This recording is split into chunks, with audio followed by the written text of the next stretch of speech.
चलिए बात करते हैं दुनिया के एक बहुत ही जरूरी समुद्री रास्ते और उससे जुड़े एक बड़े ग्लोबल संकट के।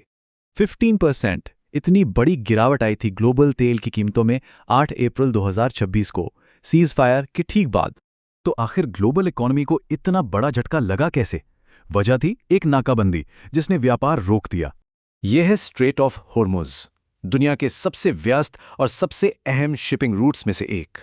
सोचिए, दुनिया का 20% तेल और एलएनजी सिर्फ और सिर्फ इसी एक रास्ते से गुजरता है।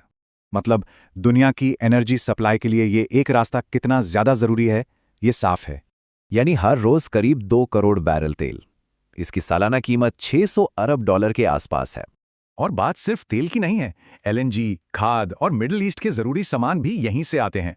तो फरवरी के आखिर में जब तनाव बढ़ा तो ये रास्ता लगभग बंद हो गया और यहीं से शुरू हुआ ग्लोबल संकट।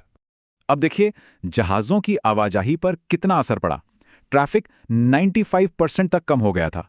खतरा इतना था कि जहाज़ों का इंश्योरेंस मिलना मुश्किल हो गया या फिर बहुत ही महंगा। और इसका असर पूरी दुनिया पर पड़ा। सरकारों को एनर्जी बचाने के लिए कड़े कदम उठाने पड़े।